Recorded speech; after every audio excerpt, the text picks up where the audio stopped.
Bentornati su Radio Web InVolo. Questo è Fuori Confine, il nostro format dedicato ai sammarinesi residenti all'estero.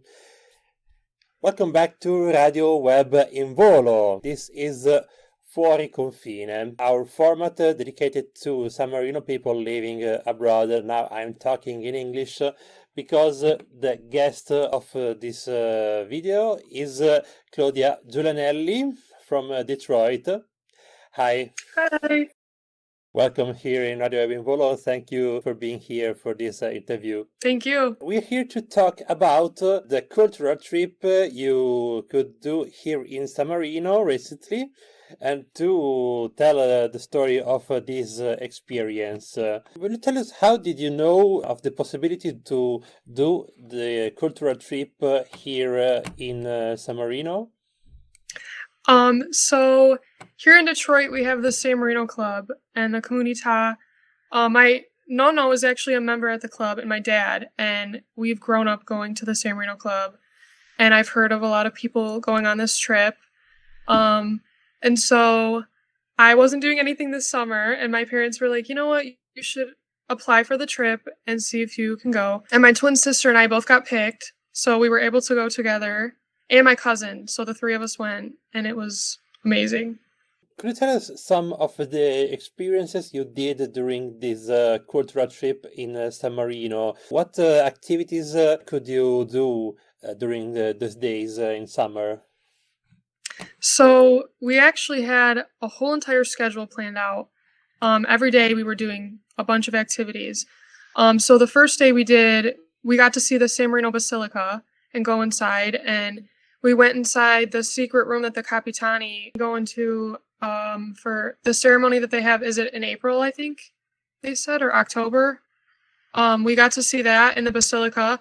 And then we hiked to the first tower at night, like as a group, and that was awesome. I got some really cool pictures. And then we went to a lot of historical museums. We got to do olive oil tasting, piadina making, and then we went to the San Marino RTV. And that was really cool. We got to go in the back room and control like the radio, and then go on the TV screen and read off the prompt. And then we went to the Immigrant Museum, and I got to see the documents of my bisnonna, my bisnonno. And then we had class every single day, and we got to learn about the language, the culture. We had a bunch of guest speakers come in, and we got to listen to some Italian songs. And also, this one guy that came in, his name was Keko. He grew up playing soccer with my nono and his twin brother. So it was really cool to meet him. And he was teaching us the sammarinese dialect. And he gave us a book that has all the dialect in there. So that was really cool too. What did you enjoy the most? I would say my favorite was going to the Immigrant Museum, because I got to see my nona's passport photo when she was little, and I got to see her mom, my bisnonna. I got to see her photo too, and her passport, and also my nono's dad, my bisnonno. I never met him because he passed away before I was born, so I got to see his passport, his documents, and I think that was the coolest experience. A lot of people were emotional because it's just a cool opportunity that you get to see your family's documents. Like this is where everything began, and it's a really important part of our culture.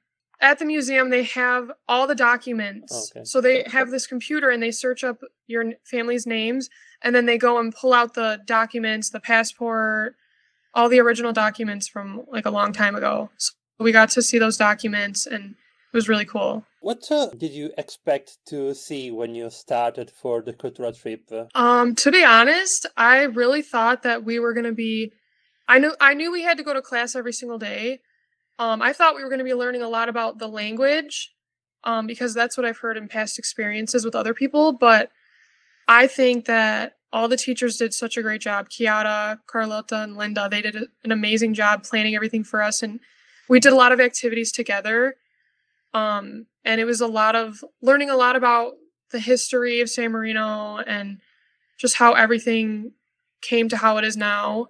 So it exceeded my expectations for sure. You said you had a meeting with Kekko Guidi. How was a dialect lesson made from him? How it was?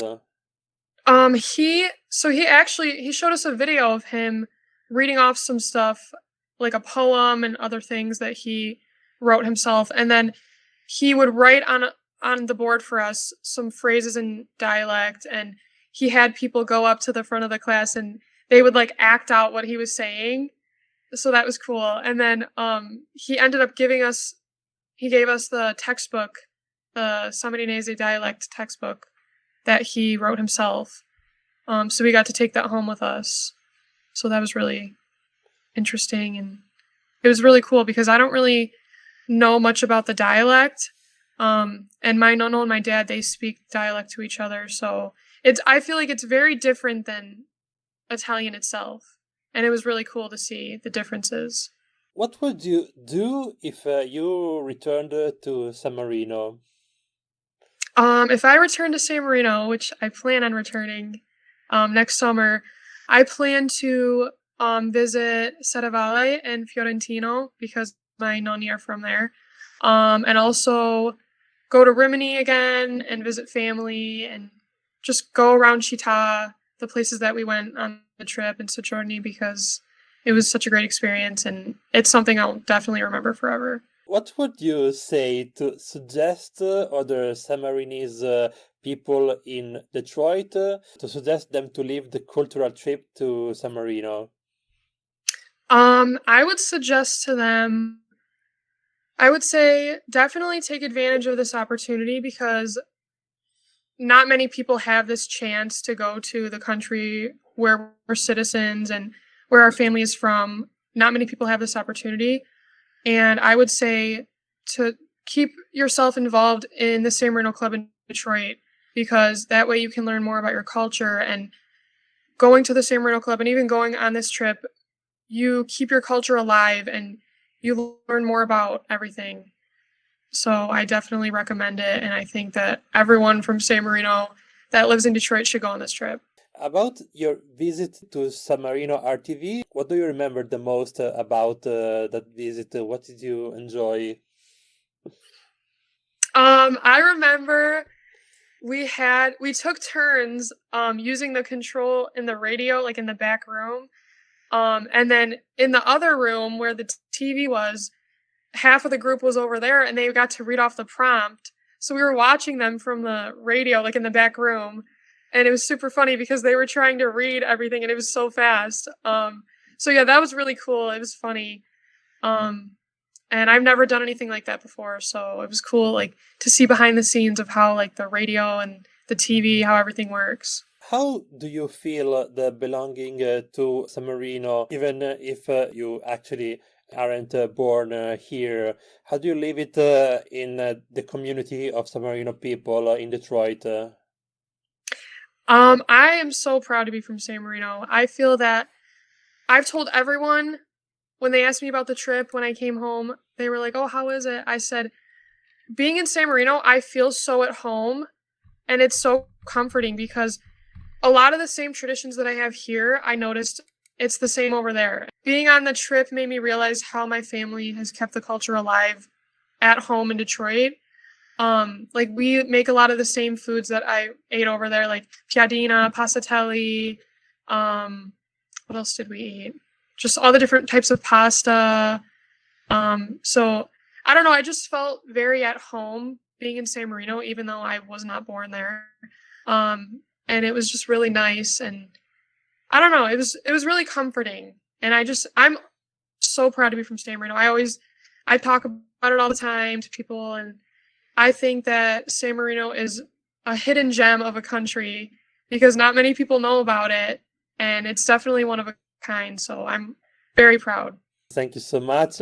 That's all for this episode of Fuori Confine. Thank you for meeting with me. I really appreciate it. Thank you for seeing this video, and if you liked it, share it, and subscribe to Radio Web InVolo on YouTube, Facebook, Instagram, Twitch, TikTok, and Telegram channel. Thank you. Bye. Ciao.